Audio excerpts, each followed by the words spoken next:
Una vez más, psicoanálisis y respuesta necesaria con un interesante video con respecto a la angustia social y el miedo escénico.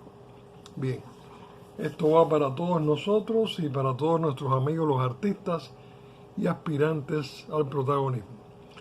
La angustia social, comenzamos. El constante temor de ser criticado, excluido, castigado, es muy afín al fenómeno de la vergüenza. Se haya situado a mitad de camino entre el temor del niño a la castración o a la pérdida de amor y la mala conciencia del adulto. El contenido primitivo de las angustias infantiles, las que tuvimos todos, ya no es manifiesto, pero el peligro no ha sido internalizado. El hecho de tomar en cuenta las reacciones del ambiente a los propios actos desempeña un importante papel en todas las relaciones humanas. Y la existencia del individuo depende efectivamente de 100 modos diferentes del hecho de tomar en consideración las reacciones de los demás. A esto puede darse el nombre de componente racional del miedo social y su motivo es realmente fundado. Puede decirse incluso que un juicio objetivo de las probables reacciones del ambiente debe reemplazar en toda persona normal las rígidas y automáticas reacciones del superyo, características del periodo de latencia y de la adolescencia. Sabemos lo del superyo, sabemos el periodo de latencia, sabemos de la adolescencia, de esas cosas tenemos videos anteriores.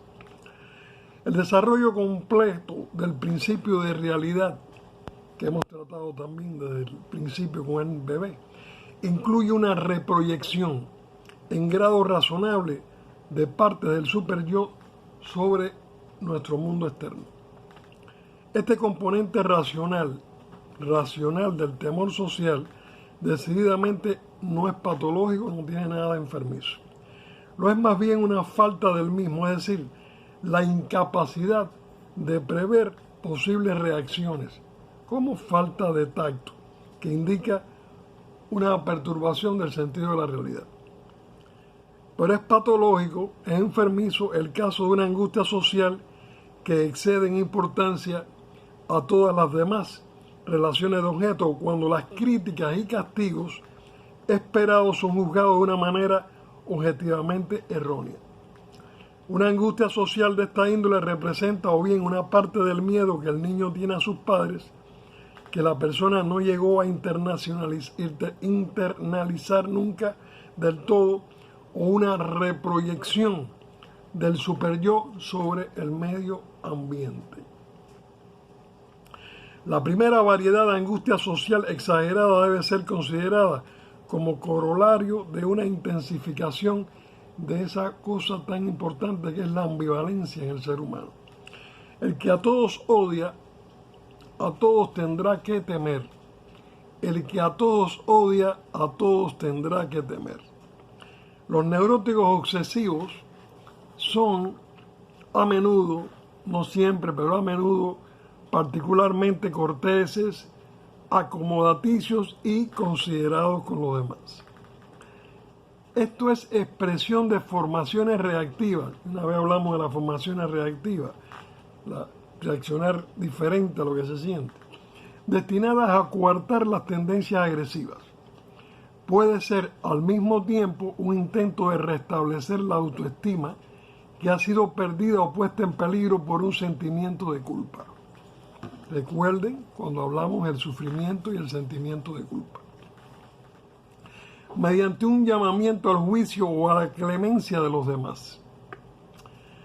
Todo aquel que necesita la opinión de los demás para mantener el propio equilibrio mental tiene buenos motivos para temer esa opinión, especialmente si siente que en realidad odia a la persona cuya opinión está a punto de resultar decisiva para él. Estas personas tienen necesidad de conservarse en buenos términos con los que les rodean, pero esto resulta extremadamente difícil a causa precisamente de su propia ambivalencia. Una variedad impersonal de este tipo de angustia es el caso del artista que teme al fracaso, o el miedo al tablado que siente el actor que necesita el aplauso para apaciguar su sentimiento de culpa. Los conflictos instintivos originarios entre el paciente y la persona cuya introyección ha dado origen al superyo, ese que tanto castiga, ese de la rigidez de la moral, se reflejan nuevamente en los conflictos entre el paciente y las personas cuyo juicio éste teme.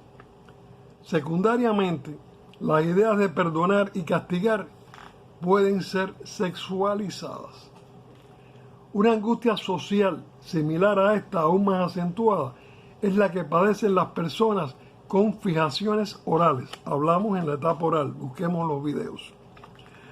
Cuya autoestima todavía depende del logro de suministros externos. Su angustia social representa el temor de perder este vital suministro. Estas personas no solo sienten el anhelo de ser amadas, sino que no pueden soportar una situación de no ser amadas. Se sienten inquietas cuando perciben que una persona que les es totalmente indiferente les muestra una indiferencia igual. Es tan grande su miedo de perder el afecto de los demás que temen incluso la pérdida de un afecto que no poseyeron nunca. Esto les debe recordar a muchos de ustedes lo interesante que ha sido para muchos ser indiferente, ¿no? Los resultados que les ha traído la indiferencia en cuanto a conquistas de pareja temporalmente. Algunas personas son bastante evolucionadas como para no depender ya exclusivamente para la regulación de su autoestima del afecto externo, sino del cumplimiento de ciertas exigencias ideales. Pero en vez de decidir ellos acerca de si un ideal ha sido realizado, dejan esta decisión a cargo de otras personas de su entorno. Son personas que no necesitan afecto, sino confirmación. Existen estados de transición hacia las ideas paranoides de relación. Son aquellas personas que se sienten criticadas por los demás todas las veces que en realidad lo que están es descontentas de sí mismas. Un paciente de este tipo, que era impotente, se acurrucaba detrás de otro espectador cuando iba al cine y hundía la cara en el cuello de la chaqueta. No quería que la gente lo viera sin la compañía de una mujer por temor a que se enteraran de su impotencia y se rieran de él.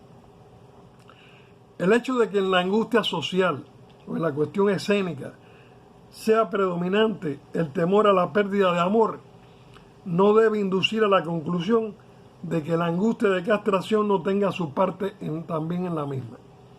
A menudo, en efecto, es evidente su presencia entre las causas de la angustia social.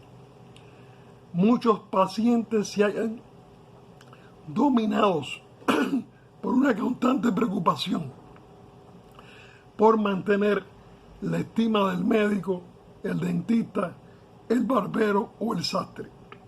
Yo agregaría el contador, el abogado, el mecánico, etcétera, etcétera. Dispense. Estas imágenes paternas no son empero solamente castradoras. Son también objetos homosexuales. El temor que se siente en relación con ellos puede ser el temor al deseo homosexual sentido hacia el padre. A menudo, la angustia social obliga a una enérgica coerción de todas las pulsiones agresivas y el desarrollo de una actitud de sumisión, objeto de mantener bien dispuesto el ambiente. Por otra parte, los pacientes con fijaciones pregenitales reaccionan a la frustración con una violenta agresión. Repetidamente hemos señalado que son características en estas personas los conflictos entre la sumisión y la agresividad. ¿Ok? Los conflictos entre la sumisión y la agresividad. Esto tiene mucho que ver con las conductas posteriormente sexuales de la personalidad. Los pacientes de este tipo a menudo ignoran deliberadamente o bien interpretan falsamente las observaciones o la conducta de los demás, que de ser bien interpretadas les obligarían a una actitud de oposición. No quieren destruir la cordialidad de ninguna relación. Toda discordancia les resulta insoportable, especialmente si sobreviene una separación antes de ser superado el desacuerdo. Hasta aquí vamos a dejar la cuestión de la angustia social, el miedo escénico, y seguiremos con este tema tan interesante. Muy buenas, amigos de la vida. Ok, muchos likes, por favor, suscríbanse. Necesitamos poder tener la posibilidad de subir a personas que pueden estar muy interesados en hacer preguntas interesantes. Amigos de la vida.